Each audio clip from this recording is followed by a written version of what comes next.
ডিসেম্বরের ছুটিতে মামার বাড়িতে তৃতীয় দিন প্রচুর আনন্দ করেছি, ঘোরাঘুরি করেছি। মানে মামার বাড়িতে গেলেই ঘোরাঘুরি, খাওয়া দাওয়া এগুলোর উপরই সারা দিন ধরে থাকি। তার সাথে সেই দিন ছিল আমার বড় মামির বাসায় দাওয়াত, আর বড় মামির বাসায় জমিয়ে জম্পেশ খাওয়া দাওয়া করেছি আমরা সবাই মিলে। আমার বাচ্চাদের আনন্দ, আমার পরিবারের সাথে ঘুরতে যাওয়া, এই সব কিছু মিলিয়ে থাকছে আমার আজকের এই পুরো ভিডিওটি। সো হ্যালো সবাইকে, সবাই কেমন আছেন? আশা করি সবাই ভালো আছেন। আমার আজকের এই ভিডিওটি হলো ডিসেম্বরের 30 তারিখ। তখন প্রচুর শীত ছিল, তাই বাচ্চাদেরকে একদম প্যাকিং করে চলে যাচ্ছি বড় মামির বাসায়। এদিকে ত্রিধা আর শ্রেষ্ঠা একটু নাচছিল, তারই একটু ভিডিও ক্লিপ বানানো হচ্ছিল। প্রতিটা ভিডিও আপলোড করতে অনেক দেরি হয়ে গেল। চলুন আমার বড় মামির বাসায় গিয়ে আমরা কি কি করলাম সেগুলোই আপনাদের সাথে আজকে শেয়ার করব। আমার মামারা কিন্তু 4 ভাই, তো এক মামা যেহেতু শেরপুরের বাইরে থাকে তাই সেই মামার সাথে খুব একটা দেখা হয় না।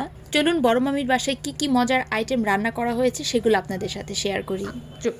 আজকে ডিসেম্বরের 30 তারিখ, মামার বাড়িতে আজকে তৃতীয় দিন, আর বড় মামির বাসায় আজকে নিমন্ত্রণ। এই যে সবাই খাবার খেতে বসেছে। কি কি আছে মেনুতে দেখাই।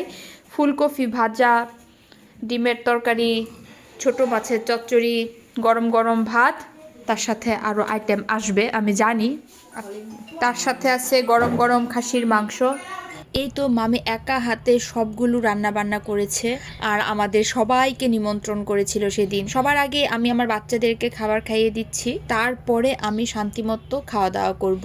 এদিকে শ্রাবণী, সৃজা, অর্পা, শ্রেষ্ঠা, ত্রিধা, অরূপ সবাই খাবার খেতে বসে পড়েছে। আমি যেহেতু সামনে আমার 2 বাচ্চাকে খাবার খাওয়াচ্ছি, তো সবাইকে অল্প অল্প করে সার্ভ করে দিচ্ছিলাম। আর অরূপ একদম ছোট মাছ খেতে চায় না, তাই প্রিয়ন্তী তার সাথে দুষ্টামি করে কিছু কথা বলছিল। দাদা গুড়া মাছ কি খাইতে পারতেছো না কেন? এই তোমার জন্য তোমার শ্বশুর বাড়িতে গেলে আমাদের কষ্ট হবো, বুঝো না কেন?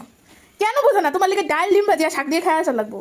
কবে জামাই কিছু খাই না, তো লাতে সন্ধ্যে খাই লাগবে। বেচারা একদম কোনো কিছু খেতে চায় না, খুব খাবার নিয়ে বায়না করে এটা খাবে তো এটা খাবে না। এই তো মোটামুটি এক বেচ খাওয়া শেষ। এবার বড় মেশো এসেছে, প্রবীরদা এসেছে, মা, মামনি, বড় মামি, আমরা সবাই মিলে এখন বসে পড়বো। ও সাথে সেবাদিও ছিল। আর এই যে আমি আমার থালা নিয়ে বসে পড়েছি। ছোট মাছের চচ্চড়িটা অসম্ভব মজার হয়েছিল, এখনো মুখে লেগে রয়েছে। তার সাথে ছিল ডিম ভুনা। ডিম ভুনাটাও কিন্তু অনেক মজার ছিল। আর তার সাথে ছিল গরম গরম খাসির মাংস।